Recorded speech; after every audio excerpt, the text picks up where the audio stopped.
capitalism is so great, why does it need to be bailed out by socialism every 4 to 7 years? If capitalism is a human nature, why does it require a militarized police state and legal enforcement? Why do we need an armed enforcement of human nature? If capitalism is meritocratic, why is most wealth inherited? If capitalism is meritocratic, why are most millionaires and billionaires white? If capitalism is society, then why has it only existed for hundreds of years? If capitalism is the free market, then why does it require a tacit government insurance policy to bail it out of its own insolvency? If capitalism rewards hard work, then why are the hardest working people living paycheck to paycheck? If capitalism lifts hundreds of millions out of poverty, then why, oh why, are those hundreds of millions of people Chinese, under the direction of the Communist Party? If capitalism innovates, then why do those innovations come from government funding?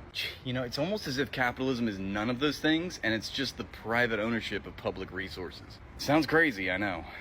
And this is why the poor have to die. An economy of exploitation should be abolished. Guys, can we just vote? No! You see? You guys agree with each other. You're the same thing. Well, what are we gonna do? Fascists are in power. I don't know. Let's be nicer to fascists. Come to me. Please, Mr. Fascist, can you be nice to me? I'll do what you say. Of course, I'll take good care of you. Okay. Can we keep things just about the same? Decentrists always side with fascists because fascists don't threaten capital. Capitalism is human nature. An economy without morals should not exist. You don't understand economics. And you don't understand democracy. Bro, this is Econ 101. Justifying capitalism by explaining capitalist economics is not a justification. We will continue to exploit you. We are coming for your capital. If you go far enough left, you end up on the right.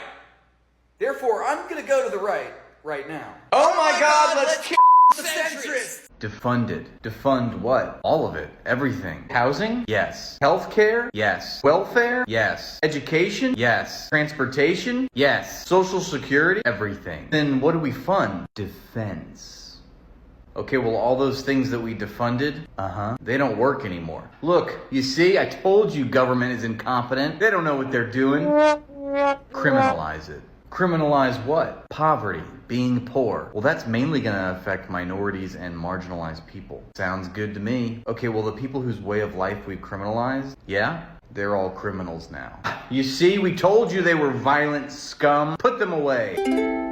Let's keep expanding to the east. Expand what? NATO. Well, we promised Russia we weren't gonna move even so far as an inch to the east. Yeah, but I need those markets. They're probably gonna perceive this as a threat, and it's gonna lead to destability in the region and maybe even a war. Perfect. Okay, well, it led to war. Russia finally attacked. You see, we told you Russia was evil, violent scum. How dare you talk bad about capitalism, sir? Capitalism created Beyonce. And not just her, I can name 2 other black people that it helped. If capitalism bad, then why Jay-Z? Do you honestly believe that Dr. Dre and Jay-Z could have been so successful if the political economy didn't huddle them into projects, force them to be poor, uneducated, and slanging crack rock in order to sustain a living? That's right, add that to the list of capitalist success. Gangster rap. Sure, I'm a working class member of society, but I love to defend billionaires online. It's working out great for me. Capitalism gave Beyonce her musical talent, thank you very much. Take that, racism. And people want to say racism is systemic. Jay-Z much? Yes, those 1 or 2 outlier success stories completely validates the whole political economy that we live in. Never mind all those millions and millions of black people that are living in squalor. What about Dr. Dre, home slice? Checkmate, lib. A better question is, why is the employee facing the backlash an institutional imperative in capitalism? Why is it that no matter which way you slice it or dice it, the workers are the ones that get fucked over? Why is it always labor that gets undermined? Why is it that a company can afford everything under the sun except for the cost of labor? People need to understand the problems of society are institutional and systemic. No individual is going to solve the issue. See, I don't like this question because you're once again placing the onus and the responsibility back onto individual consumers as if they have an option. And for us to simply voice our dissent for the system must mean that we are also implicating and victimizing the working class, which we are a part of. We are calling attention to the crimes of the corporate class. Yes, ask yourself, why is it that the employee always faces the backlash? Because it's legally mandated to be this way. Who materially has power in this situation? Who's running the show? Who makes the decisions? Who is in control of the institutions that govern public life? Is it individual consumers or is it corporations? We're not telling people not to tip. We're trying to dismantle the political economy of capitalism. We are holding the corporate class responsible. No one else. We are understanding the class-based society that we are living in, and we are not punching left or right or down. We're punching up, and we need to punch up together as a class. There's one side in this vicious class war that is completely class conscious and completely organized, and that is the business class. And until we learn to organize, until we learn to fight these institutions with institutions of our own, we're going to continue to get it in the neck. Capitalism lifts millions out of poverty. Yeah, they were Chinese and they did it despite the US-dominated global finance system. Where'd you get that? Some Chinese website?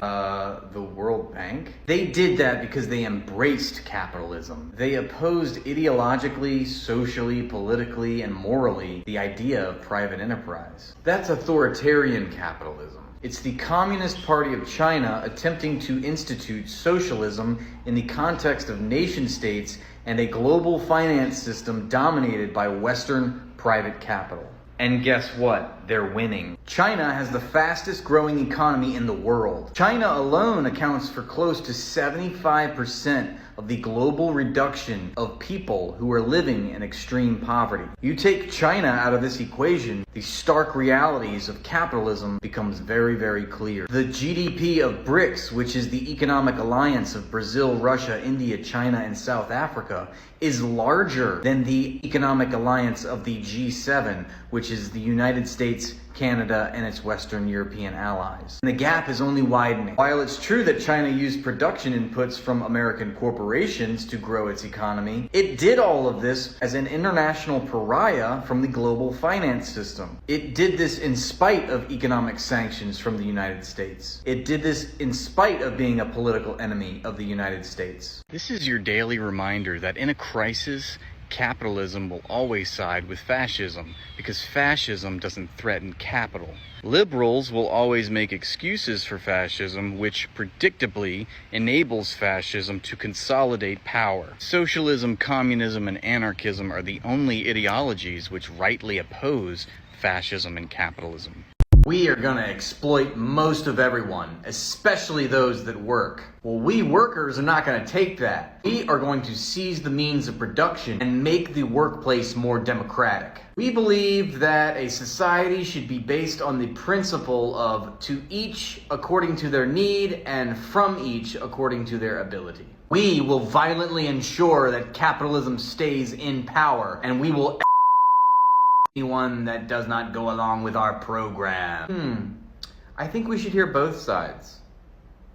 Why is it easier to believe that 300 million Americans are lazy rather than just 400 Americans are greedy? How does this person not realize that the lazy people that he's referring to are people like Wall Street bankers and venture capitalists and private equity firms, and not regular working class people like himself?